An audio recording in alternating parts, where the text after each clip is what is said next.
Hi hello welcome to Adab TV. నేను మీ journalist Sai. ఒక అంశం నిన్నటి నుంచి బాగా వైరల్ అవుతుందండి, ట్విట్టర్లో కూడా ట్రెండింగ్లో ఉంది.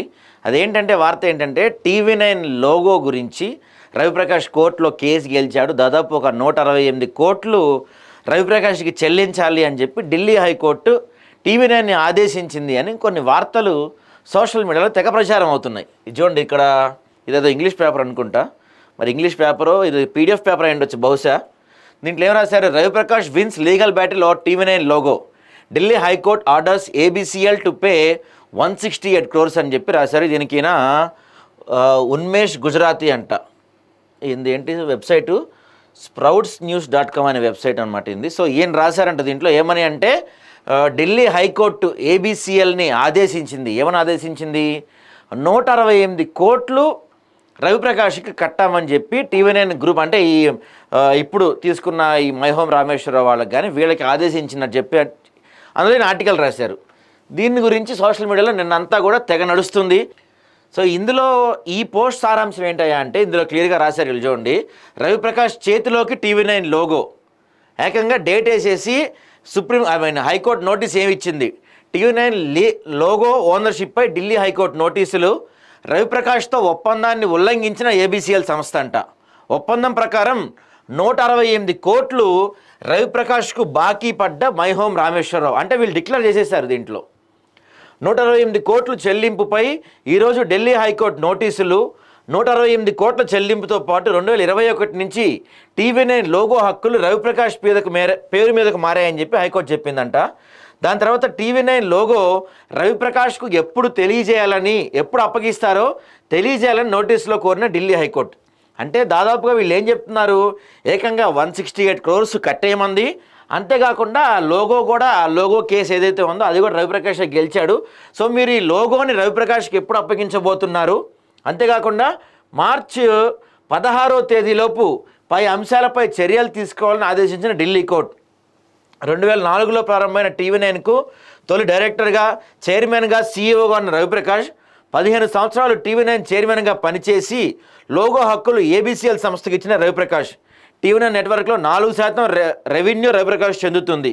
టీవీ9 నెట్వర్క్లో ప్రస్తుతం 60% మైహోం రామేశ్వరరావు చేతిలో ఉంది, 20% మెగా కృష్ణారెడ్డి చేతిలో, మిగిలింది రవిప్రకాష్ ఆధీనంలో అని చెప్పి వీళ్ళు ఒక తయారు చేశారు. ఒక పోస్ట్ వచ్చింది. మరి ఇది రవిప్రకాష్ వర్గీయులు తయారు చేశారా లేకపోతే ఎవరన్నా సోషల్ మీడియాలో పెట్టారో తెలియదు, కానీ నిన్న మాత్రం ఈ యొక్క పోస్ట్ మాత్రం విపరీతంగా హల్చలైంది. సో దీంట్లో వీళ్ళు ఏం చెప్పారంటే డైరెక్ట్గా హైకోర్టు ఏకంగా 128 కోట్లు రవిప్రకాష్కి ఇచ్చేయమంది, టీవీ9 లోగో ఇచ్చేయమంది, టీవీ9 లోగో ఎప్పుడు ఇస్తారో కూడా చెప్పాలి అని హైకోర్టు ఆదేశించింది అని చెప్పి ఒక పోస్టు సోషల్ మీడియాలో ఫుల్గా వైరల్ అవుతుంది.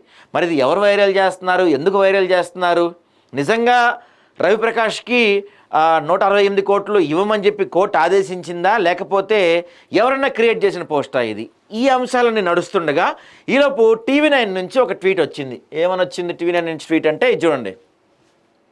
టీవీ9 నుంచి వచ్చిన ట్వీట్ ఎప్పుడు? ఇది నిన్న 27th, నిన్న సాయంత్రం, నిన్న నైట్ 10కి వచ్చింది ట్వీట్. ఇది ఏమనంటే ఢిల్లీ హైకోర్టు ఆదేశాల పేరిట జరుగుతున్న అవాస్తవ ప్రచారంపై టీవీ9 నెట్వర్క్ వివరణ. ఈ తప్పుడు ప్రచారం చేసే వారిపై చట్టపరమైన చర్యలు తీసుకుంటామని హెచ్చరిక.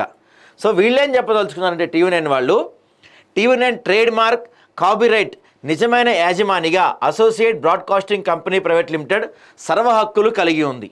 4 వారాల్లోపు ఏబీసీపీఎల్ 168 కోట్లు శ్రీ రవిప్రకాష్కు చెల్లించాలని ఢిల్లీ హైకోర్టు ఆదేశించినట్టు కొన్ని ఎలక్ట్రానిక్, ప్రింట్తో పాటు సోషల్ మీడియాలో మాధ్యమాల్లో జరుగుతున్న ప్రచారం పూర్తిగా అవాస్తవమైంది. దీన్ని ఖండిస్తున్నాం. కొన్ని బాధ్యతారహిత మీడియా గ్రూపులు కోర్టు ఆదేశాల పేరిట అవాస్తవాలను ప్రచారం చేయడం పట్ల ఏబీసీపీఎల్ తీవ్ర అభ్యంతరాలు వ్యక్తం చేస్తుంది. సో మీడియా విలువలను తొంగలోకి తొక్కే ప్రసారం చేసిన ఇలాంటి అవాస్తవ కథనాలు సామాన్య ప్రజలను తప్పుదారి పట్టించడమే కాకుండా ఆ మీడియా సంస్థలు పెయిడ్ జర్నలిజం, అనైతికతకు అద్దం పడుతుంది. ఈ కథనాలు ఏబీసీపీఎల్పై అపోహలు కలిగించేలా నిరాధారమైన ఆరోపణలతో ఉన్నాయి. ఇలాంటి అవాస్తవ వార్తలను ప్రచారం చేసే వారిపై ఏబీసీపీఎల్ తగిన చట్టపరమైన చర్యలు తీసుకుంటుందని హెచ్చరిస్తున్నామని చెప్పి టీవీ9 నుంచి అఫీషియల్గా ఒక ట్వీట్ చేశారు. అంటే వీళ్ళు ఏం చెప్తున్నారు క్లియర్గా? ఈ లోగోకి సర్వ హక్కులు ఏదైతే ఇప్పుడు టీవీ9 లోగో ఉందో ఆ టీవీ9 తెలుగు లోగో కానీ టీవీ9 లోగో మొత్తానికి కానీ సర్వ హక్కులు కూడా ఏబీసీపీఎల్ అంటే associate broadcasting company private limited పేరు మీదే హక్కులు ఉన్నాయి. అంతేకాకుండా ఢిల్లీ హైకోర్టు నోటీసుల్లో ఇవ్వటం అనేది మొత్తం అవాస్తవం. 4 వారాల్లోపు 128 కోట్లు కట్టాలని, 4 వారాల్లోపు ఈ లోగో ఏదైతే ఉందో ఆ లోగో హక్కులు మొత్తం రవిప్రకాష్కి తిరిగిచ్చేయాలని జరుగుతున్న ప్రచారానికి ఒక ఫుల్ స్టాప్ పెట్టే ప్రయత్నం చేసింది టీవీ9. వెంటనే ఈరోజు మార్నింగ్ రవిప్రకాష్ నుంచి మళ్ళీ ఇంకో ట్వీట్ వచ్చింది మనకి. ఈయన కొంచెం సర్కాస్టిక్ వేలో కొన్ని పదాలు యాడ్ చేశారు చూడండి ఈ ట్వీట్లో. ఈయన ఏమంటారంటే, yes it is true, I have filed a petition before the Honorable Delhi High Court seeking 168 crore for the uses of TV9 logo and revocation of its assignment. The court is pleased to issue notice directed to ABCPL, TV9 Telugu, TV9 Bharatvarsh, TV9 Marathi, TV9 Gujarat, TV9 Kannada to file their counter. ఇక్కడ చూడండి చాలా క్లియర్గా, చాలా తెలివిగా, చాలా స్పష్టంగా కూడా చెప్పారు ఈయన. ఏమని చెప్పారు ఈయన? ఎస్ ఇట్ ఈస్ ట్రూ, నేను కేసు పెట్టిన మాట వాస్తవం. ఏమని కేసు పెట్టాను? 168 కోట్లు నాకు ఇవ్వాలని, ఆ తర్వాత TV9 లోగో హక్కులు కూడా నాకు ఇవ్వాలని నేను కోర్టులో పిటిషన్ వేసిన మాట వాస్తవమే. సో ఇప్పుడు కోర్టు ఏం చెప్పింది? The court is pleased to issue notice directed to ABCPL to file their counter. క్లియర్గా చూడండి ఇక్కడ, టు ఫైల్ దేర్ కౌంటర్ అంటే కౌంటర్ దాఖలు చేయమంది. ఇప్పుడు సహజంగా మనం ఎవరిపైన ఇప్పుడు ఒక ఎల్ఐ పైనో మల్లయ్య పైనో పుల్లయ్య పైనో కేసు వేస్తే కోర్టు ఏమంటుంది? వాళ్ళని కూడా కౌంటర్ ఫైల్ చేయమంటుంది. అంటే ఈయన వాదనలు మేము విన్నాం, నీ వాదనలు ఏంటో చెప్పమండి, మీ కౌంటర్ ఏంటో వేయమని చెప్పి కోర్టు సహజంగానే నోటీస్ ఇస్తుంది. దీంట్లో ప్రత్యేకంగా ఏదైతే ఇప్పుడు సోషల్ మీడియాలో జరుగుతుందో ఈ 168 కోట్లు 4 వారాల్లోపు ఇవ్వమని, లేకపోతే 4 వారాల్లోపు లోగో హక్కులు మొత్తం తిరిగి రవిప్రకాష్కి ఇచ్చారని హైకోర్టు చెప్పింది, ఇదంతా కూడా అవాస్తవమే. కాకపోతే ఆయన చాలా సింపుల్గా, చాలా తెలివైన భాషలో కౌంటర్ ఫైల్ చేయమని చెప్పి రాశారు. దీని తర్వాత ఏం రాశారు చూడండి, let stick to facts, no fiction, no room for paid narratives or convenient distortions, the case is in motion. అంటే వాళ్ళు ఏం రాశారు? కొన్ని పెయిడ్ సంస్థలు, కొన్ని పెయిడ్ ఆర్టికల్స్, కొన్ని పెయిడ్ మీడియాలు ఇదంతా జరుగుతుందని చెప్పి రాస్తున్నాయి కదా అని చెప్పి వాళ్ళు రాసినందుకు ఈయన దీనికి చిన్న కౌంటర్ ఇచ్చారు. Let stick to the facts, no fiction, no room for paid narratives or convenient distortions, the case is in motion. అంటే ఎటువంటి పెయిడ్ లేదు, కేసు మూమెంట్లో ఉంది అని చెప్పి ఈయన రాశారు. ఇది రాసిన తర్వాత ఇక్కడ కింద ఏం రాశారు చూడండి, yours faithfully TV9 founder and partner as of today. ఇంకోటి రాశారు చూడండి, X TV9 CEO until I was return of for conveniences Ravi Prakash. చాలా తెలివిగా ఈ ట్వీట్ చేశారు ఈయన. అంటే కర్ర ఇరగకుండా పాము చావకుండా అని చెప్తారు చూసారా, బహుశా అది ఇదే కావచ్చు. ఎక్కడా కూడా ఈయన 168 కోట్లు నాకు ఇవ్వమని చెప్పిన కానీ, లేకపోతే 4 వారాల్లోపు లోగోని నాకు ఆధీనం చేయమని చెప్పిందని కానీ ఎక్కడైనా పేర్కొనలేదు.